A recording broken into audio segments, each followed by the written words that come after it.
बहन निधि के घर में घुसते ही संध्या बिल्कुल निश्चिंत थी कि अभी यहाँ सिर्फ पवन जीजू ही उसे मिलेंगे। पवन अपने बेडरूम में लैपटॉप पर दफ्तर का काम कर रहा था। उसकी पीठ दरवाजे की तरफ थी। संध्या ने पवन की पीठ पर धीरे से एक चपत लगाई। पवन चौंक गया, फिर तुरंत संभलते हुए बोला, ओ साली साहिबा आप? क्यों जीजू, आप क्या दीदी का इंतज़ार कर रहे थे? वह तो अभी अभी बाहर गई होंगी। अरे नहीं नहीं, मैं तो तुम्हें ही याद कर रहा था। ऐसा है तो एक अच्छी सी सेल्फी लेती हूँ। आपकी शादी के 6 साल हो गए हैं, इकलौती साली के साथ आपकी एक भी सेल्फी नहीं। संध्या ने शिकायत की। कैसे हो सेल्फी? तुम तो इन 6 सालों में दूध मुही बच्ची थी, कहाँ फटकती थी मेरे पास? पवन नज़दीकी बढ़ाते हुए संध्या की आंखों में देखने लगा। संध्या के शरीर में धीरे धीरे गुदगुदी पैदा होने लगी। वह जीजू के साथ लिपटकर इस तरह सेल्फी खींचने लगी कि पवन की सांसें उखड़ गई। संध्या के मन की पोटली पवन के सामने छितर गई थी। सेल्फी के बाद चुप्पी के शून्य को भरते हुए वह बोल पड़ी, देखो जीजू, सेल्फी में भी हम एक दूसरे के साथ कितने अच्छे लग रहे हैं। पवन लैपटॉप को छोड़ अपने पलंग पर आ गया और फिर एक झटके में उसने संध्या को अपने बाहों में भर लिया। जीजू, दीदी को पता चला तो? महीने भर से तुम्हारे दिल का हाल मैं समझ रहा हूँ। अब भूल जाओ दीदी को। घरवाली को वश में रखना मुझे बखूबी आता है। संध्या अब तक पवन से लगभग लिपट चुकी थी। 22 साल की नवयौवना ने 36 साल के पवन के पौरुष को वशीभूत कर दिया था। प्रथम अनुभूति की लीला जब थमी तो संध्या का मन कुछ बेचैन हो उठा। बोली, जीजू, क्या मुझसे गलती हो गई? पवन ने उसको अपनी बाहों में जकड़ने के बाद छोड़ दिया। हमारी परंपरा है कि पत्नियां अपने पतियों को हमेशा खुश रखें। अब खुश मैं कैसे होता हूँ ये जानने की कोई ज़रूरत ही नहीं। ज़्यादा मत सोचो, तुम कॉलेज की पढ़ाई ख़त्म कर लो, फिर अपने ऑफिस में ही लगवा दूंगा। 11 बजने को है, मुझे भी ऑफिस के लिए निकलना है। संध्या के लिए जॉब की बात भी एक बड़ा लालच थी जिसे वह अनदेखा नहीं कर पाई। तो संध्या और पवन ने अपनी सुविधानुसार अपना दर्शन बनाकर रिश्ते के विश्वास को दरकिनार कर दिया। उनकी रंगरेलियां बिना किसी रोक टोक के चलती रही। आज से 6 साल पहले उस दिन दोपहर 2 बजे करीब 25 साल की निधि गाड़ी के इंतज़ार में यूनिवर्सिटी के बाहर खड़ी थी। अचानक सामने से बाइक पर बैठा विशाल आता दिखा। निधि को देखकर वह रुक गया। अरे विशाल, 2 साल से कहाँ थे? एम.कॉम और बैंक के एग्ज़ाम की तैयारी कर रहा था। तुम बताओ? चलो चलो नेहरू पार्क चलते हैं, निधि ने फुर्ती दिखाई। विशाल ने कहा, बैठो बाइक पर। बिना किसी औपचारिकता के वो पीछे बैठ तो गई, लेकिन यहाँ लोगों के पास बातें बनाने के लिए ऐसे मामले मिल जाए तो उनके पास समय की कमी नहीं रहती। खैर, इस मुलाकात को वह गंवाना नहीं चाहती थी। यूनिवर्सिटी के करीब ही था नेहरू पार्क। लोगों की तफरीह के लिए अच्छा खुला इलाका है। दोनों ने पर्यटकों के लिए बने बेंच पर अपना आसन जमाया। शाम होने में समय था, लोग न के बराबर थे। और सुनाओ? पहले की तरह शर्मीले विशाल ने मंद मंद मुस्कुराते हुए पूछा। साइकोलॉजी में मास्टर पूरा हुआ है, 90% है। और तुम्हारा? निधि की उत्सुकता बढ़ गई थी विशाल के बारे में जानने को। बैंक की जॉब ही मेरे हिस्से समझे। तुम अब क्या करोगी? एक चपत लगाऊंगी तुम्हें। ऐसी भेद भरी नज़रों से क्यों देख रहे हो? मन में कोई चोर है क्या? निधि ने बिंदास अंदाज में पूछा। चोर नहीं, जो है वो बताना तो चाहता हूँ, मगर झिझक रहा हूँ। बता भी दो। हमारी दोस्ती 10वीं कक्षा के बाद से ही है। अब नई दुल्हन की तरह शर्माना छोड़ो, निधि ने हक से कहा। यह सुन विशाल बोला, शादी कर लो मुझसे, एग्ज़ाम अच्छे गए हैं और जॉब की गारंटी दे सकता हूँ। निधि का मजाकिया लहजा अचानक गायब हो गया। बोली, क्या बोल रहे हो विशाल? एक तो तुम मेरे हम उम्र, दूसरे तुम छोटी जाति के और मैं ब्राह्मण। मेरे घर वाले काट डालेंगे दोनों को। मेरे पापा इनकम टैक्स विभाग में अच्छी पोस्ट पर हैं, इसलिए बड़ी उम्र तक पढ़ लिख रही हूँ। गांव में तो 16-17 साल में ही लड़कियों की शादी कर दी जाती है। फिर अभी मेरा इरादा क्लिनिक खोलने का है। ये सब कहकर मैं अपने पापा को गुस्सा नहीं दिलवा सकती। विशाल कमज़ोर और दुखी महसूस करने लगा था। उसने विनती के स्वर में कहा, सच कह दो, निधि, मैं तुम्हें कभी पसंद नहीं था। निधि अपने दिल के हर एक कोने में फैली छोटे छोटे जुगनुओं की रोशनी को अनदेखा नहीं कर पाई। उसके पास जाकर उसके हाथों को अपने हाथों में लेकर कहा, तुम मेरे लिए क्या हो? इतनी जल्दबाजी में मैं बता नहीं सकती, मगर शादी पसंद करने से हो नहीं सकती। सच कहूँ तो दोस्त पति नहीं बन सकता। उसका रोब हो तो वह इज्जत देने के काबिल बनता है, उसे समर्पण किया जा सकता है। कुछ बातें व्यवहारिक होती है। काश तुम मुझे समझ पाती। निराश विशाल की आंखें छलछला आई थी। विशाल, हमारे घर वालों और गांव वालों की जातिवादी कट्टरता को तुम नहीं जानते। मैं तुम्हें उनसे दूर ही रखना चाहती हूँ। और तब से वह फोन नंबर के रूप में निधि के मोबाइल के कॉन्टैक्ट लिस्ट में बस सेव होकर रह गया। पवन इनकम टैक्स विभाग में निधि के पापा से ऊंचे पोस्ट पर था। निधि के पापा को ऐसा दामाद हीरो में कोहिनूर सा लगा था। रूप की धनी, हंसमुख, उच्च शिक्षित निधि रोबदार ऑफिसर के बंगले में राजलक्ष्मी सी रौनक लेकर बसने आ गई थी। साल भर उन दोनों के बीच प्यार का जादू चलता रहा, मगर निधि के इज्जतदार रोबदार पति के आकर्षण का सच धीरे धीरे सामने आने लगा। निधि अब काउंसलिंग के लिए अपना क्लिनिक खोलना चाहती थी।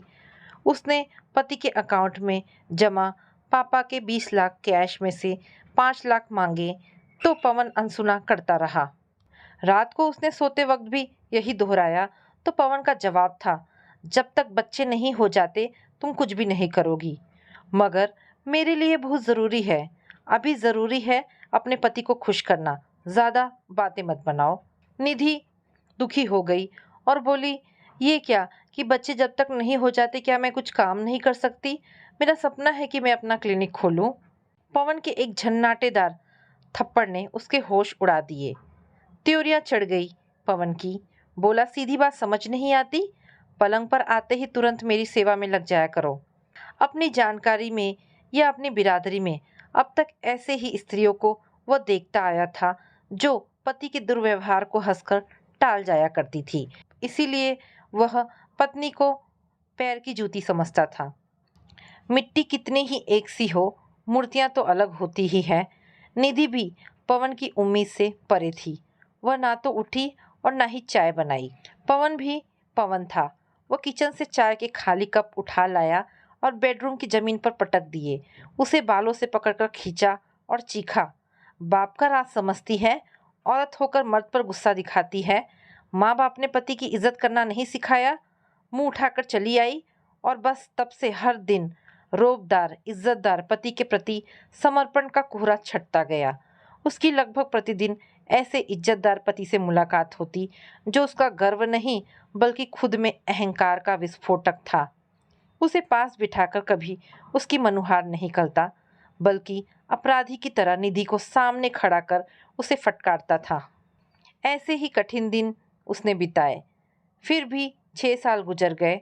निधि को अपने जीवन में कुछ अच्छा होने की उम्मीद अब भी बाकी लगती थी। यद्यपि अब तक ना तो बच्चे हो पाए थे और ना ही कैरियर बन पाया था। इतना ज़रूर था कि उसकी निराशा बगावत पर आ गई थी और डर की दीवार टूटने पर आमादा थी। एक दिन अचानक उसके पापा की मृत्यु की खबर आई। निधि खबर मिलते ही माँ के पास चली गई, लेकिन पवन तो श्राद्ध के दिन अपना चेहरा दिखाने पहुंचा। विशाल अब बैंक में मैनेजर था। सूट बूट में उसकी रौनक देखते ही बनती थी। निधि के पापा की मृत्यु के बाद माँ के घर में पसरे सूनेपन को विशाल भरसक भरने की कोशिश करता। निधि के साथ ठिठोली करता, उसे चिढ़ाता, उससे मान मनोबल करता। निधि की जो बातें कभी उसका बचपना लगती थी, आज पवन के व्यक्तित्व से दो चार होने के बाद एक पुरुष साथी में जरूरी गुण लगने लगी थी। इज्जत देने के लिए प्रेम होना जरूरी है और पति पत्नी के बीच प्रेम समानता के बिना कहाँ संभव है। विशाल की मदद से उसने एक प्राइवेट नर्सिंग होम में साइकोलॉजिस्ट की जॉब ढूंढ ली थी। सैलरी अच्छी थी।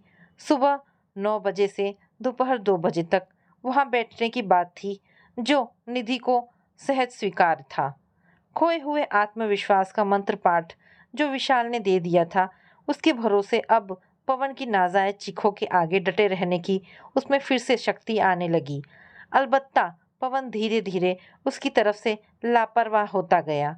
कुछ हद तक अनसुने, अनदेखे का भाव। हाँ, बिस्तर की चाकरी निधि को हर हाल में करनी पड़ती। विशाल की जिंदगी निराली थी। बड़े भाई भाभी उसके साथ रहते तो थे, लेकिन आंगन के बीच एक दीवार खड़ी थी जो भाभी की कोशिशों का नतीजा था। निधि के प्रति लगाव और भाभी का व्यवहार कुल मिलाकर उसने शादी के ख्याल को परे ही कर रखा था। एक तरफ के 2 मंजिले मकान में विशाल, ऊपर और नीचे उसके मम्मी पापा रहते थे। माता पिता की उम्र अधिक थी और ज़्यादातर वे काम वाली के भरोसे रहते। विशाल उनका बराबर ख्याल रखता, छुट्टी के दिन उन्हें घुमाने भी ले जाता। वापस आकर निधि पवन के गुस्से को और झेल पाने में खुद को लाचार पा रही थी। कुछ मन लगे, कुछ ध्यान बटे, इसीलिए संध्या को वो अपने पास बुलाने लगी थी। यूं साल गुजरा। आज निधि की तबीयत ठीक नहीं थी। सोचा कि हॉस्पिटल ना जाए, फिर कुछ मरीजों का सोचकर वह चली गई। वापस जब आई तब दिन के 11 बज रहे थे। सोचा था जल्दी आकर थोड़ा आराम कर लेगी। सीढ़ियों से दूसरी मंजिल पर आते आते उसने कई ऐसी आवाजें सुनी जिनसे विश्वास की चूल्हे हिल गई, आंखें पथरा गई। बेडरूम से आती आवाजें साफ होती गई, जो सीने में 100 हथौड़ों के बराबर थी। संध्या की आवाज आ रही थी, जीजू बस अब और नहीं। खिलखिलाहट के साथ कहती हुई वह शायद जीजू पर लेट गई थी। निधि की अनुभवी आंखें अंदर का सारा दृश्य देख रही थी। जीजू दीदी आ जाएगी, छोड़ो अब और नहीं। अभी देर है, वैसे आ भी जाएगी तो क्या, मैं परवाह नहीं करता। निधि दूसरे कमरे तक किसी तरह खुद को ढकेलते हुए ले गई और पलंग पर फेंक दिया अपने आप को। घृणा से भर गई वह अपने जीवन के प्रति। एक पत्नी होने का उसे इतना दुखद सिला क्यों मिल रहा है। पवन बदमिजाज था, पत्नी को पैरों की जूती समझता था। परंपरावादी सोच को शास्त्र वाक्य मानकर पत्नी को अपने से नीच जीव समझता था। सहने की हद होती है और इस हद की रेखा निधि को ही खींचनी थी। रात को सोते समय निधि के सपनों से लवरेज आंखें अफसोस के आंसुओं से दोहरी हो गई। पवन उसे देखते ही मशीन की तरह अपने सिकंजे में कसने लगा। वो परे हटकर चीखी, आपने मेरे साथ इतना बड़ा धोखा क्यों किया। ढीठ की तरह पवन ने जवाब दिया, मुझ पर उंगली उठाने का तुम्हें कोई हक नहीं। पहले मेरा वंश बढ़ाओ, फिर प्रश्न करना, समझी। यही एक नश्तर था जो निधि को हर आड़े वक्त पर चुभता था। क्या वह वाकई माँ बनने लायक नहीं थी? क्या वह इतने सालों से बिना चेकअप कराए बैठी थी? वह नहीं, पवन पिता बनने के काबिल नहीं। लेकिन वह चुप है ताकि पवन को बुरा ना लगे। इधर पवन इस खुशी में उसे धोखे और मक्कारी से नवाज रहा है कि वह औरत है, उसके पैरों की जूती है। क्यों शरीर की किसी कमी के जाहिर होने पर मर्द की इज्जत चली जाएगी? क्यों मर्द की इज्जत अहंकार की प्रत्यंचा पर चढ़ा तीर होती है? क्या पवन जैसा पति दोस्त नहीं, पत्नी का मालिक होता है? सैकड़ों अनसुलझे सवाल निधि को परेशान करने लगे थे। पवन के दिल में क्यों इतनी खुन्नस है? क्या निधि का पढ़ा लिखा समझदार होना पवन के अहम को चोट पहुंचाता है? क्या यही इज्जतदार होने की निशानी है? अगले दिन दोपहर तक निधि का कोई अता पता नहीं था। खाने पीने का इंतजाम कर वह निकल गई थी। शाम को पवन के हाथों में उसका डॉक्टरी परीक्षण था। यह उसके स्त्रीत्व का प्रमाण पत्र था। जैसे रिपोर्ट को नॉर्मल देख पवन की त्योरियां चढ़ गई। रिपोर्ट को टेबल पर फेंक उसने कहा, यह अपनी किसी पहचान वाली से करवा लाई हो, आपस की मिली भगत होगी। आपने खुद की टेस्ट करा ली है ना, या नहीं? कुछ नहीं तो कम से कम मेरी बहन के साथ मेरे पीछे गलत रिश्ता तो ना बनाते, निधि ने तीखे शब्दों में कहा। निधि ने उसी वक्त अपने मन के सारे दरवाजे पवन के लिए बंद कर दिए। मन के रीते कोने में सुकून की छोटी सी एक सांस बची थी और वह था विशाल। आज सारे बंधन उसने इस देहरी पर तोड़े और कुछ जरूरी सामान के साथ वो बाहर आ गई। टैक्सी कर यूनिवर्सिटी गेट के पास पहुंची। विशाल को उसने पहले ही फोन कर दिया था। विशाल का घर यहाँ से पास ही था। आज शनिवार था, वह घर पर ही था, सो जल्दी वह यूनिवर्सिटी गेट पहुंच गया। निधि को अपनी कार में बिठाकर वो अपने घर ले आया। एक मूक वार्तालाप ने निधि के दर्द का पूरा खुलासा कर दिया था। विशाल के घर पहुंचकर वह फ्रेश हुई, कपड़े बदले और फिर फोन की सिम नष्ट कर दी और विशाल के मम्मी पापा से मिलने पहुंच गई। विशाल ने याद दिलाया जरूरी कांटेक्ट के बारे में। निधि ने निश्चित किया कि डायरी में जरूरी नंबर उसके पास नोट है। विशाल ने अपनी माँ से कहा, देखो माँ, ये मेरी पुरानी दोस्त निधि है, अब कुछ दिन इसे यहीं रहना है। माँ स्मृति बल देते हुए उसे कुछ देर देखती रही, फिर कहा, अरे निधि हो क्या? निधि ने उनके पैर छुए तो मम्मी ने कहा, बेटी ब्राह्मण होकर हमारे पैर ना छुओ। ऐसा अब कभी नहीं कहना आंटी, मैंने जाति के अहंकार का चाबुक पोर पोर में सहा है। जिंदगी और रिश्ते दंभ से नहीं, सरलता और प्रेम से चलते हैं। माँ ने उसे गले लगाते हुए कहा, बेटी तो बड़े पते की बात करती है, जा इसे ऊपरी अपने बगल वाला कमरा दे दे, जब तक चाहे रहो बेटी, हमारी दुनिया आबाद हो जाएगी। सालों से अनास्था, अपमान और निराशा के तूफान में जो उलझ थी, आज इस सही किनारे पर लगने की उम्मीद ने उसे बड़ा धैर्य बंधाया। रात को सोने से पहले विशाल निधि से उसका हाल चाल पूछने के लिए उसके कमरे में गया। वो सो रही थी। विशाल ने उसके माथे पर हाथ रखा तो चौंक पड़ा। निधि, तुम्हें तो बुखार है। विशाल, कुछ देर तुम मेरे पास रहो, निधि के स्वर में विनती थी। विशाल झिझका, क्या हुआ, नहीं बैठोगे? मैं डर रहा हूँ। मैं तुम्हें डराऊंगी नहीं, निधि ने निराशा में ही परिहास किया। मैं खुद से डर रहा हूँ, कहीं पुरानी मनोदशा के भंवर में न फंस जाऊं। नहीं, मैं अब तुम पर कोई हक नहीं जमा सकता, तुम किसी और की हो। निधि ने उसे अपने पास खींचकर कहा, जाति परंपरा से भी ऊपर होता है मनुष्य का चरित्र और उसका मन। मैंने ऊंच नीच, परंपरा, उम्र आदि कई आधारहीन सोचों के चलते तुम जैसे नर्म दिल, हंसमुख, सरल और जिम्मेदार इंसान को खो दिया है, मगर अब आडंबरों के बोझ से मैंने खुद को मुक्त कर दिया है। जाति के दिखावे में मैं अपने मन से और छल नहीं कर सकती। रही बात समाज की, तो कागज पर एक सिग्नेचर और सब कुछ खत्म। विशाल ने उठना चाहा, बोला, कल सुबह बात करेंगे, तुम अभी होश में नहीं हो, गलती की गुंजाइश बढ़ती जा रही है। विशाल के हाथ को निधि ने कस लिया था। बोली, विशाल, उन लोगों ने मुझे बांझ कहकर घर से निकाला, जबकि ये सच नहीं था। पवन ने मेरी बहन के साथ रिश्ता बनाकर मुझे रोड पर फेंकने की पूरी तैयारी की है। अब चाहे समाज मेरे बारे में कुछ भी राय बनाए, मैं ये साबित करके रहूंगी कि मैं बांझ नहीं हूँ। विशाल दूर हटते हुए बोला, तुम बदहवास हो रही हो, मैं अपने आप को शायद रोक ना पाऊँ। ये प्यार बचपन का है निधि, मेरी परीक्षा मत लो। तुम नहीं जानती तुम मेरे लिए क्या हो।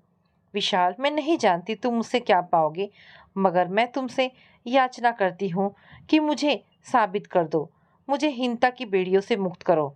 ये पूरी जिम्मेदारी मेरी होगी। प्रेम, आकांक्षा ने दोनों को एक सूत्र में पिरो दिया।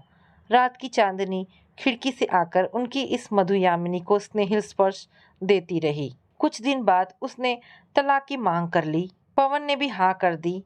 8 महीने बीत चुके थे। पवन से तलाक जल्दी मिल गया। कुछ जान पहचान के वकीलों ने दोनों को अलग करा दिया। निधि मां बनने वाली थी। कुछ समय इंतजार, फिर वह विशाल की अर्धांगिनी बनेगी। विशाल अपनी मां की आशीर्वाद ले चुका था। संध्या को जब पवन के अहंकार के हाथों खूब जिल्लतें उठानी पड़ी, तो वह भी उससे तौबा कर हमेशा के लिए उसे छोड़कर देहरादून चली गई। बेटे के जन्म के बाद निधि कुछ ठान कर विशाल और बेटे को लेकर पवन के घर पहुंची। अच्छा ही था कि निधि को पहले से पता हो गया था कि किसी लड़की वाले को उस दिन बातचीत के लिए पवन के घर वालों ने बुलाया था। हॉल में तीनों को अचानक देख सब चौंक गए। पवन ने गुस्से में कहा, तुम यहाँ क्यों आई हो? कुछ बातें बाकी रह गई थी, उन्हें कहे बिना हिसाब का गणित मिल ही नहीं रहा था। पवन, शांत और दृढ़, निधि ने धीरे से कहा। पवन अपना नाम उसके मुंह से सुन अवाक रह गया। निधि ने कहा, तुम क्या हो पवन? अहंकार में सने एक धोखेबाज व्यक्ति। अफसर की कुर्सी एक पल में छिन जाए तो रह जाएगा क्या? एक दुष्चरित्र बदमिजाज आदमी। तुम्हें इज्जत देना इतना भी आसान नहीं पवन। और पत्नी तो सुख दुख की सहचरी होती है, कामना के बीच से प्रेम का संसार रचने वाली। उसे क्या छोटे बड़े के जाल में उलझते हो?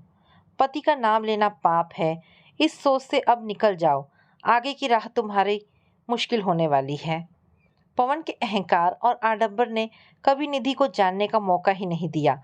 वह हैरान था।